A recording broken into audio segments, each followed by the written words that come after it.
made it through that little lake house long weekend montage. Hello, just wanted to pop on here and talk about the things I was reading this weekend. So first of all, Hawk Mountain. First of all, does it look familiar? Right? It was driving me nuts. I was like, why do I keep thinking of The Catcher in the Rye when I look at this book? Is it just because the main character, Todd, mentions reading The Catcher in the Rye and like I put that in my brain? No, it's because the covers are identical. Look. Identical. Anyway, this is a psychological thriller. Dark. Ended up getting really gory. I put a review up on my Instagram, so check it out over there. Stay at home reader, stay.at.home.reader, right, on Instagram. Lots of content warnings, but basically it is about bullying, the long-term effects psychologically of being bullied. It is about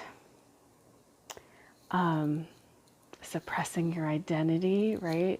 I liked this blurb on the back from the author of Paul Takes the Form of a Mortal Girl. Never read it, never heard of it. Andrea Lawler. She writes, Hawk Mountain is a deft horror made of precise strikes into our most vulnerable psychic terrain. Finally, a horror story that knows cis-heteropatriarchy is the villain. So there's homophobia present. That is a trigger warning. There's violence. Like I said, gore, bullying, some animal abuse, child abuse. Harsh language. Basically about a man who comes back into contact with his high school bully, and then the story goes back and forth in time, and you see them their senior year of high school in present day. The bully's kind of just like inserting himself into the main character's life. He's a single father, he has a young son, and the bully character, Jack, is just getting close to the guy's son in a way that it's very uncomfortable. And then there is an event that took me quite by surprise. I wouldn't say it's quite a twist, but it's like a shock. Don't see it coming. And then it changes the course of the book. I thought it was really good. I couldn't put it down. Fast-paced, very short chapters, set in New Hampshire. And then I've been reading, since finishing that, I switched over to my ebook, and I am reading Carrie, Soto is Back by Taylor Jenkins Reid. I have the e-arc through NetGalley. That comes out August 30th. Basically, when I read Taylor Jenkins Reid, like from Evelyn Hugo and on, I've read one of her like previous contemporary romance novels. After I Do, I think, is the one that I read. She's got several, but I've basically been reading her since Evelyn Hugo and on Daisy Jones, Malibu Rising, and now Carrie, Soto. I basically trust that if I don't love it right away, I will get there. So with Carrie, Soto is Back, I wasn't loving it. I was liking it. I enjoy the way she builds a history and a family background for her characters.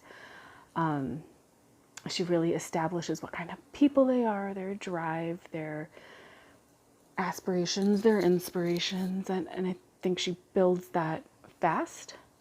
And then she is not afraid to write an unlikable female,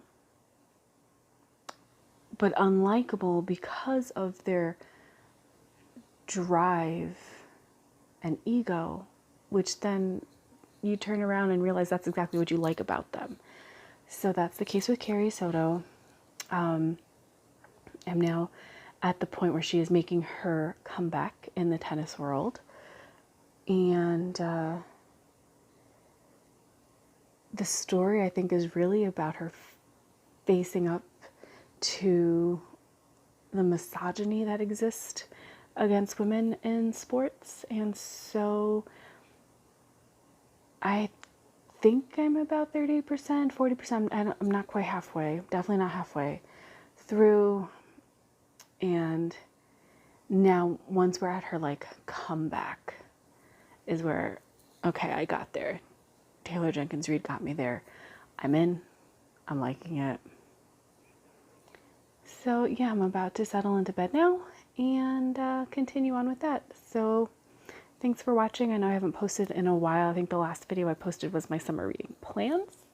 So I'll have to come back and let you know how summer reading went or is going. Summer's not over yet. My kids and I did start our homeschool year back up again a few weeks ago, but it's still summer. So yeah, I'll be back to talk about summer reading.